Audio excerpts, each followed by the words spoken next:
আসসালামু আলাইকুম প্রাণপ্রিয় কলিজার ভাই ও বোনেরা। চলে আসলাম আমাদের এই লাচারিতে। যে আমি আমাদের লাচারিতে গাছগুলো দেখাবো। আমি এখন দেখাচ্ছি যে আমাদের এই লিচু গাছগুলো, এই লাচারিতে লিচু গাছগুলো আমি দেখাচ্ছি। দেখেন, এগুলো লিচু গাছ। আসলে যাদের গাছ লাগলে আপনারা এখান থেকে নিয়ে যাবেন আমাদের এই লাচারি থেকে। তারপরে আপনার এই যে এখানে আছে মেহগনি গাছ আছে। এখান থেকে এলে সব কিন্তু কলম কাটা গাছ। এখান থেকে যে আমের গাছের চারা লাগাইছি, দেখেন এই যেখানে আমের গাছের চারা। আবার এখানে আছে আপনার এই যে আকাশমণি আছে। এই দেখেন আকাশমণি আছেন এখানে, এই যে আকাশমণি গাছ লাগাইছি। এখানে দেখেন আপনার এই যে এই চাওলা গাছগুলো, এই যে চাওলা গাছ। তারপর এই যে মেহেন্দি গাছ। তারপর আপনার ওখানে ওটা হচ্ছে একাশি গাছ।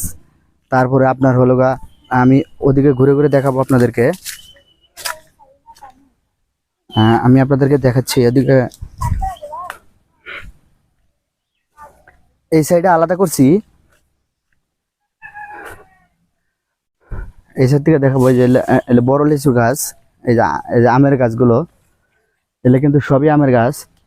আপনি এদিকে দেখতে পাচ্ছেন এই যে সুপারি গাছ এখানে লাগানো হয়েছে, আলাদা আলাদা করা হয়েছে সব। হ্যাঁ, এদিকে দেখতে পাচ্ছেন আমি দেখাচ্ছি। আমি একদম ভিতরে ঢুকে আমাদের এই গাছগুলো দেখাচ্ছি। এদিকে দেখতে পাচ্ছেন এটা এই জাম্বুরা গাছ। এগুলো কিন্তু সবই কলম কাটা গাছ। আর এই ছোট ছোট আম গাছ যেগুলা দেখতেছেন, এগুলা কিন্তু প্রায় গাছ কিন্তু কলম কাটা। আপনার এগুলা চারা যদি আসলে নিয়ে যদি লাগান, বেশি দিন লাগবে না কিন্তু আম ধরতে। 1-2 বছর গেলে কিন্তু এগুলার ফসল খাইতে পারবেন। প্রত্যেকটা গাছের কিন্তু আপনারা আম, লিচু, তারপরে যেগুলা গাছ দেখাইলাম, সবটি গাছের কিন্তু আপনারা ফল খেতে পারবেন।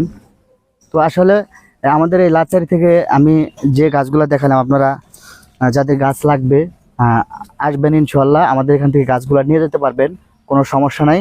আমার সাথে যোগাযোগ করতে পারেন। অবশ্যই আপনারা গাছ পাবেন এখান থেকে। আমার প্রত্যেকটা ভাই বোন যারা আছেন তাদেরকে আসলে দেখাইলাম যে আমাদের এই বাগানের গাছগুলো আসলে সবই কিন্তু এগুলা কলম কাটা গাছ। এলে 1 থেকে 2 বছর পরেই কিন্তু প্রত্যেকটা গাছের কিন্তু ফলন পাবেন।